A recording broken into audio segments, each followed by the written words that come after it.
भक्तों चाहे जो हो जाए, लेकिन उत्पन्ना एकादशी के दिन गाय माता को चुपचाप से खिला देना यह एक अमृत तुल्य चीज है। माता लक्ष्मी साक्षात आएंगी आपके घर और भगवान विष्णु की असीम कृपा होगी आपके ऊपर। 15 नवंबर उत्पन्ना एकादशी 2025 के दिन गौ माता को यह एक चीज खिला देने से आपकी किस्मत बदल जाएंगी और आपके भाग्य को बदलने से कोई रोक नहीं पाएगा। आज हम आपको ऐसी दुर्लभ जानकारी बताने जा रहे हैं। वास्तव में अगर आप उत्पन्ना एकादशी के दिन अगर आप ये उपाय कर लेते हैं तो यकीन मानिए आप पर श्री विष्णु भगवान तथा माता लक्ष्मी की असीम कृपा होगी और आप जो है धनवान बन जाएंगे। तो चलिए जानते हैं उत्पन्ना एकादशी के दिन चुपचाप गाय को खिला दे यह एक छोटी सी चीज। करोड़पति भी अरबपति होंगे। सभी संकट और आसान से मुक्ति, मृत्यु दंड, प्रीत दोष तुरंत होगा। पूरे साल आपके भरे रहेंगे धन दौलत, अन्य धन के भंडार। यूँ कहें कि आपकी 7 पुश्त तक राज करेंगे। रुपये पैसों पर राज, बैंक बैलेंस बढ़ता चला जाएगा।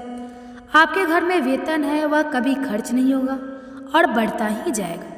सभी दुख दर्द संकट कष्ट दूर हो जाएंगे दूर और सभी सुख आपके कदमों में आ जाएंगे। सभी सुख आपके कदम चूमेगी। यदि आप ये एक छोटी और ख़ास चीज़ चुपचाप गाय को खिला देते हैं तो तत्काल गरीबी आपके जीवन से खत्म हो जाएंगी। योग से राजा बन जाता है और 33 कोटि देवी देवताओं को धारण करने वाली गौ माता की असीम कृपा व्यक्ति पर आजीवन बसती है। व्यक्ति के घर में कभी भी अन्य धन वस्त्र की कमी नहीं होती। अन्य धन के भंडार व्यक्ति के घर में भरे रहते हैं। एकादशी के दिन गाय का यह उपाय करने से व्यक्ति के जीवन से तत्काल गरीबी खत्म हो जाती है।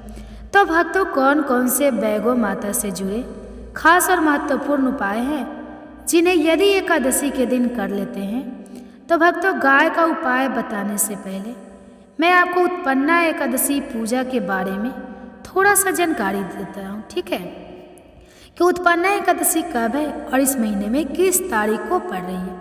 14 या 15 नवंबर को हर किस दिन का उत्पन्ना एकादशी के दिन आपको पवित्र नदी में स्नान करना है। तो भक्तों, जिस दिन का इंतजार दुनिया भर के हर पंडित, एस्ट्रोलॉजर और हर हिंदू भाई को रहता है वह दिन अब आ गया है।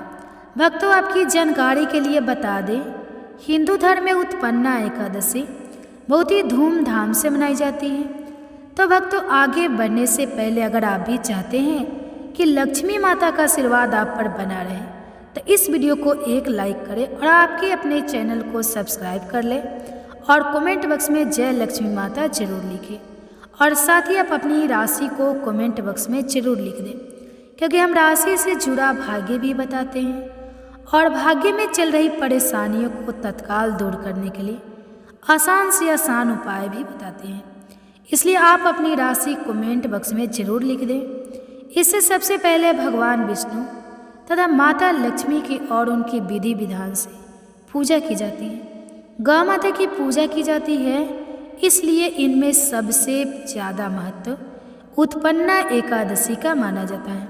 शास्त्रों में, वेद पुराणों में साफ साफ लिखा हुआ है, उत्पन्ना एकादशी भगवान विष्णु और माता लक्ष्मी जी का आशीर्वाद प्राप्त करने का सबसे सुनहरा दिन होता है। इस दिन भगवान विष्णु जी तथा माता लक्ष्मी जी बहुत ही ज़्यादा प्रसन्न मुद्रा में होते हैं और अपने दोनों हाथों से अपने भक्तों पर कृपा बरसाते हैं। एक तरफ भक्तों मान्यता है उत्पन्ना एकादशी के दिन जो चंद्रमा होता है वह अन्य दिनों के मुकाबले सबसे ज़्यादा प्रकाशमान होता है। उत्पन्ना एकादशी के दिन भगवान विष्णु जी और माता लक्ष्मी जी की पूजा की जाती है और सूर्य देवता को अर्घ्य दिया जाता है। महिलाएं उत्पन्ना एकादशी का व्रत रखती हैं। भक्तों, अगर आप नहीं जानते तो आपकी जानकारी के लिए बता दें, एक व्यक्ति की कुंडली में अगर चंद्र ग्रह की स्थिति अच्छी हो तो उसे व्यक्ति का भाग्य हमेशा उसके साथ देता है। वह व्यक्ति जिस कार्य को भी शुरू करता है उसे कार्य में उसको सफलता प्राप्त होती है। इसलिए उत्पन्ना एकादशी को हमारे हिंदू धर्म में बहुत ही ज़्यादा विशेष और ख़ास महत्व दिया गया है। आप लोगों की जानकारी के लिए बता दें, 15 नवंबर उत्पन्ना एकादशी के दिन 52 तरीके के शुभ योग बन रहा है। 30 सालों के बाद चंद्रमा का प्रकाश इतना प्रकाशमान होगा जितना कभी नहीं हुआ। 30 साल में ऐसा दुर्लभ योग बनने जा रहा है। लक्ष्मी योग, ग्रह योग, नक्षत्र योग, अमृत सिद्धि योग जैसे शुभ योग का निर्माण हो रहा है। उत्पन्ना एकादशी के समय में पूरे दिन का व्रत करना चाहिए। उत्पन्ना एकादशी के दिन भगवान विष्णु जी और माता लक्ष्मी जी का आशीर्वाद प्राप्त होता है। उत्पन्ना एकादशी तिथि के दिन ब्रह्मा मुहूर्त में सोकर नहीं उठ सकते हैं, किसी पवित्र नदी में जाकर स्नान नहीं कर सकते हैं, पूरे दिन का व्रत नहीं रख सकते हैं।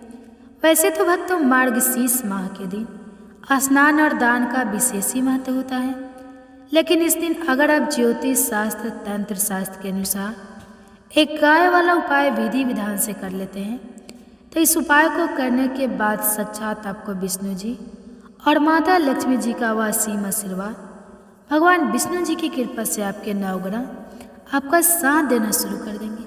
आपके राहु केतु की दशा अच्छी हो जाएंगी, क्योंकि एक व्यक्ति के जीवन के भाग्य का राहु केतु का नियंत्रण भगवान विष्णु जी के हाथों में होता है।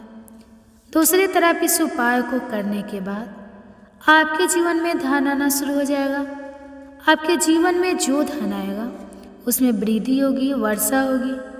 आपको अपने जीवन के समस्त प्रकार की आर्थिक कष्टों से मुक्ति मिल जाएंगी, क्योंकि भक्तों अगर माता लक्ष्मी जी एक व्यक्ति को आशीर्वाद देती है तो उस व्यक्ति को करोड़पति बनने से दुनिया की कोई भी ताकत नहीं रोक सकती। ठीक है, अब आप सोच रहे होंगे कि गाय को ऐसा क्या खिलाने से और ऐसा क्या उपाय करने से आपको विष्णु जी और माता लक्ष्मी जी का आशीर्वाद मिल सकता है।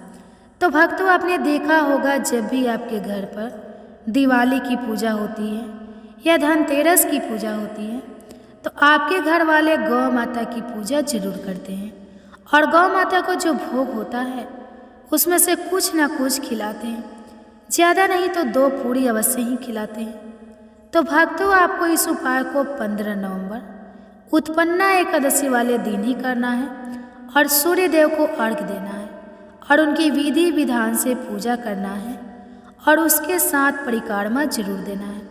और जो भी भोग ने आपने भोग बनाया है वह कैसे पवित्र नदी के पास घाट पर चढ़ा देना है और एक घी का दीपक पीपल पेड़ के नीचे जरूर ही जला देना है, क्योंकि पीपल के पेड़ में साक्षात भगवान विष्णु तथा माता लक्ष्मी जी का वास होता है। आपको बता दें कि इस दिन तीर्थ बहुत ही फलदायी समझा गया है। यदि कहा तीर्थ स्थान पर पवित्र नदी में स्नान करना संभव ना हो तो आप क्या करें, घर पर ही नहाने वाले पानी में गंगा जल की कुछ बूंदें डालकर स्नान कर लें। और साथ ही साथ यदि आप स्नान आदि से निर्भीत हो जाए, सर्वप्रथम तो अपने घर के पूजा स्थान को साफ करें और उसी स्थान को साफ करें और पूजा पाठ करें। इसके बाद आप किसी पवित्र नदी के घाट पर जाएं और सूर्य का अर्घ्य दें और एक घी का दीपक जरूर ही जलाएं। वहाँ आपने जो दीप जलाया हुआ है इस दीपक के पास भगवान विष्णु या भगवान श्री कृष्ण की मूर्ति रखकर या चित्र रखकर पूजा पाठ करें। इसके बाद आपने जो भी भोग पूजा के लिए बनाया है उसको विष्णु भगवान को समर्पित करें। वैसे तो हिंदू धर्म उत्पन्ना एकादशी की पूजा बहुत ही विधि विधान से की जाती है, लेकिन हमने जो आपको पूजा बताई है इस प्रकार आपको पूजा करना है और हाथ में कुछ चावल लेकर आम वाले पेड़ की परिक्रमा करना है। 7 परिक्रमा करना है। भक्तों सर्वप्रथम परिक्रमा पूर्ण होने के बाद दोनों हाथों से नमन करके उन चावलों को पेड़ के पास छोड़ देना है और अपनी इच्छा बोलकर पूजा पाठ करना है। पूजा पाठ पूर्ण होने के बाद दीप दान करने से सभी मनोकामनाएं पूर्ण हो जाती हैं। यह वीडियो बहुत ही महत्वपूर्ण, विशेषकर बहुत ही शुभ फलदायी गया है। उत्पन्ना एकादशी के दिन और इस दिन समझा जाता है अर्पण पिंड दान करने से पूर्वजों की आत्मा को शांति मिलती है और उनको मोक्ष मिलता है। और आपको बता दें इस बार जो क्योंकि इस वीडियो में आपको गौ माता से जुड़े उपाय के बारे में बताने वाले हैं, जिन्हें करने से आपके जीवन के जो भी दुख संकट हैं या कामयाबी होने में कोई बधाई आ रही है, सभी से छुटकारा मिलने वाला है। यूँ कहे कि आपके जीवन में अपार धन सुख, कभी भी धन से संबंधित परेशानी नहीं रहेगी। यदि आपकी जीवन प्रबल हो जाएगी, धन प्राप्ति के योग्य बन जाएंगे और जीवन में सदैव अन्य धन के भंडार आपके घर में भरे रहेंगे। अन्य धन वस्त्र कभी कमी नहीं होगी। आपको बता दें, इस उत्पन्ना एकादशी विष्णु भगवान की पूजा के साथ साथ हनुमान जी, मंगल देवता और भगवान शनिदेव की भी पूजा जरूर करनी चाहिए। आपको बता दें कि इस दिन यदि आप हनुमान जी और मंगल देवता भगवान शनिदेव की पूजा करते हैं तो मंगल का ग्रह जनित दोष भी दूर हो जाता है। व्यक्ति के जीवन में धन सुख संपत्ति की प्राप्ति हो जाती है। समस्त मनोकामना व्यक्ति की पूर्ण हो जाती है। भक्तों, साथ ही जो नए साल का एक उपाय तो जरूर करना है। गाय का उपाय बताने से पहले एक उपाय आपको बता दें। क्या करें कि शाम के समय आंवले के पेड़ के नीचे आपको सरसों का चौमुखी दीपक, आटे का दीपक बनाना है। ठीक है, चौमुखी दीपक में आगे की बाती लगाकर सरसों के तेल का दीपक जला देना है। आटे का दीपक बनाए जो मुख्य तेल डाले उसमें बाती ही डाले। लाल वाली कलावे की दीपक जला दे। 4-4 बाती लगाकर चारों दीपक मतलब 4 भाग उसके बन जाए। ठीक है, हर एक भाग को जलाए और बीच में 2 सबूत फूल वाले लौंग भी डाल दे। फिर देखिए कैसे चमत्कार आपके जीवन में होता है। शाम के समय जलाकर उसे छोड़े, मनोकामना मांगकर छोड़ दे। तो भक्तों, यह गौ माता को लगवाए बहुत ही प्रभावशाली उपाय बताया मैंने।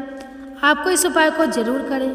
बहुत ही लाभकारी उपाय बताया है, बहुत ही आपको लाभ देगा ये उपाय।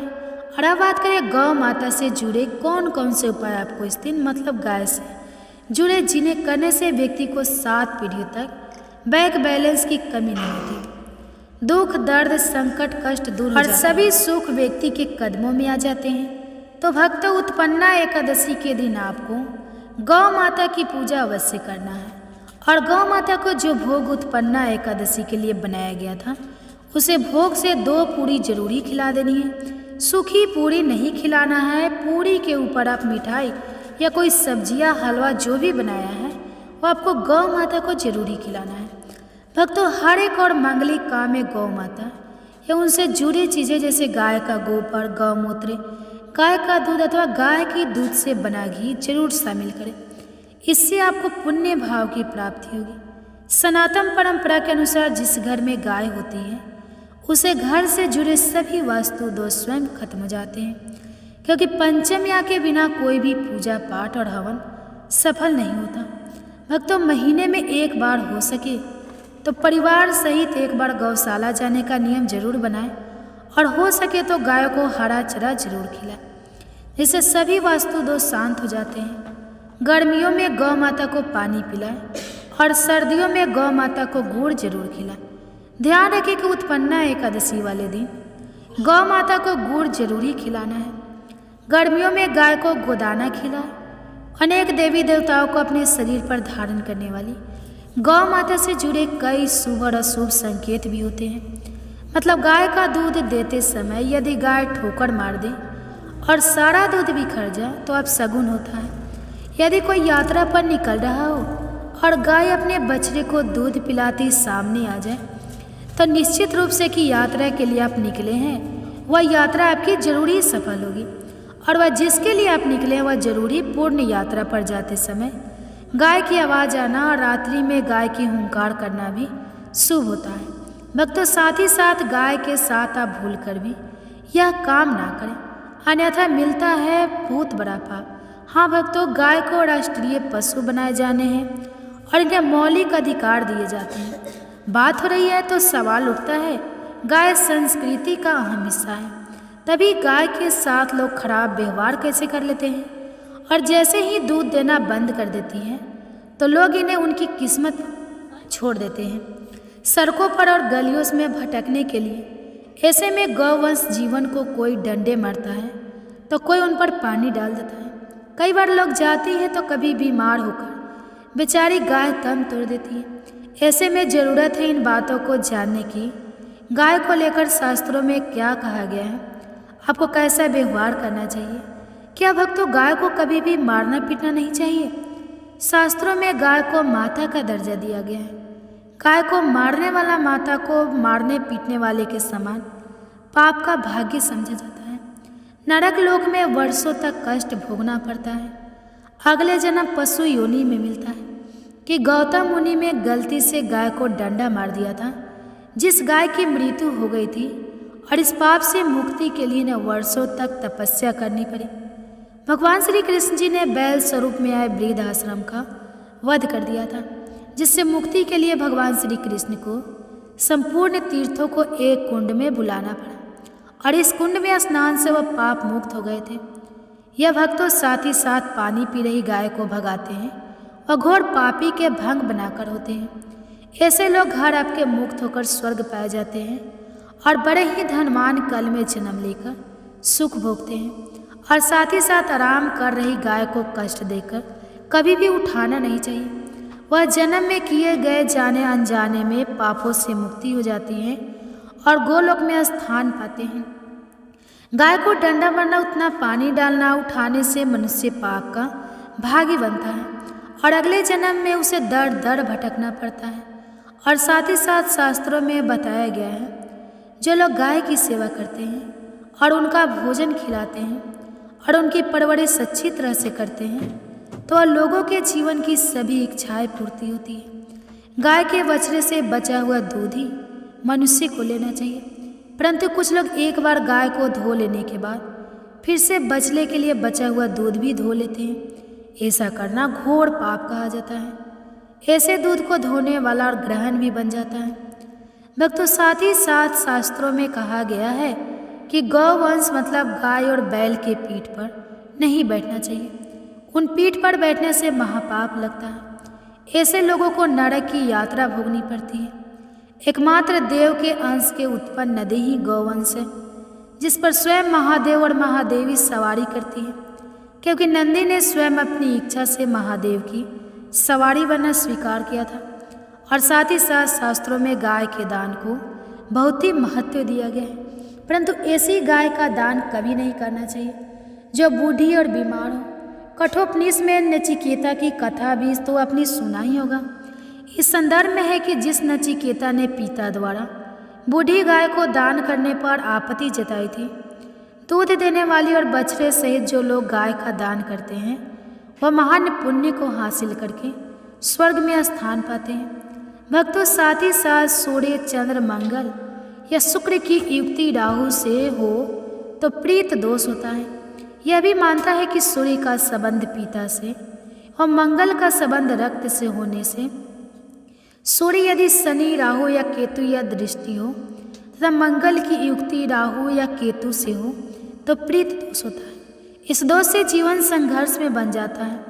यदि प्रीत दोष हो तो गाय को प्रतिदिन या किसी भी एक एकादशी को या किसी पूर्णिमा के दिन या अमावस्या या किसी भी खास दिन उत्पन्न एकादशी के दिन रोटी, गुड़, चारा आदि खिलाने से प्रीत दोष भक्तों हर एक और मांगलिक काम में गौ माता या उनसे जुड़ी चीज जैसे गाय का गोबर, गौमूत्र, गाय का दूध अथवा गाय के दूध से बना घी जरूर शामिल करें। इससे आपको पुण्य भाव की प्राप्ति होगी। सनातन परंपरा के अनुसार जिस घर में गाय होती है उसे घर से जुड़े सभी वास्तु दोष स्वयं खत्म हो जाते हैं। गाय के ऊपर जो कुबर होती है वह बृहस्पति गुरु है, अतः जन्म पत्री में यदि बृहस्पति अपनी नीच राशि मकर में हो या अशुभ शिवलिंग में जा रहे हो और सामने से गौ माता आई हुई दिखाई दे तो गौ माता को अपनी दाहिनी ओर से जाने देना चाहिए।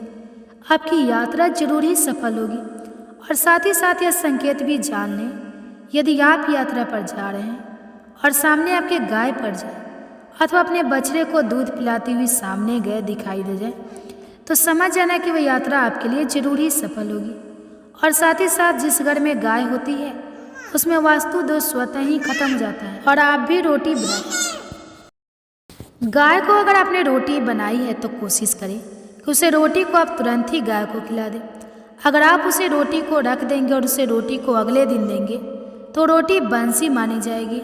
गाय को कभी भी बासी रोटी ना दें, इससे घर में नकारात्मक ऊर्जा वास करती है और आपके बिल्कुल भी नहीं बनेंगे। इससे आपके घर में हमेशा दर्द देवता का वास रहेगा और आप जिस भी काम से काम में आपको हमेशा असफलता ही हाथ मिलेगी। इसलिए कोशिश करें गाय को रोजाना ताज़ी रोटी बनाकर खिलाएं, बासी रोटी गाय को ना दें और साथ ही साथ सड़ी गली चीज़ भी ना दें। गाय को नहीं खिलानी चाहिए कि जिस घर में कोई फल है, कोई सब्जी है, सब्ज है, तो लोग क्या करते हैं, गाय को देते हैं। नहीं, ऐसा नहीं करना चाहिए। ऐसा करने से यदि आप गाय को खिलाते हैं थोड़ा आप आपके भाग्य बन जाते हैं। और साथ ही साथ और आटे की गाढ़ा लोई यहाँ बनाकर उनके ऊपर हल्दी लगा करके इसके बाद गाय को खिलाएं। हर एक लोई को मिला दे गाय माता की आप चरणों को स्पर्श करें। ऐसा करने से आपके समस्त काम बनने लगेंगे। जो हाथ समय चल रहा है वह भी खत्म होगा।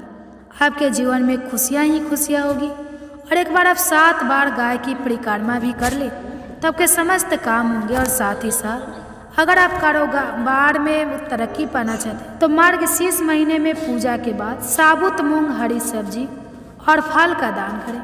इस उपाय को करने से कुंडली में बुध मजबूत होता है। अगर आप कुंडली में चंद्रमा मजबूत करना चाहते हैं तो मार्गशीर्ष महीने में अपनी आर्थिक स्थिति के अनुसार सफ़ेद वस्त्र का दान करें। इन चीज़ों के दान के शुभ कार्य में सफलता मिलती है। अगर आप कैरियर और कारोबार को नया आयाम देना चाहते हैं तो सेब का दान करें। इस उपाय को करने से कुंडली में सूर्य मजबूत होता है। अगर आप कुंडली में शनि मजबूत करना चाहते हैं या शनि देव का कृपा पाना चाहते हैं तो मार्गशीर्ष महीने में काले तिल, उड़द की दाल, चमड़े के चप्पल और जूती आदि चीज़ों का दान करें। कुंडली में गुरु मजबूत करने के लिए मार्गशीर्ष महीने में विधि पूर्वक भगवान विष्णु की पूजा करें। साथ ही पीले रंग के कपड़े, हल्दी, बेसन, पका केला और पपीता आदि चीज़ों का दान करें।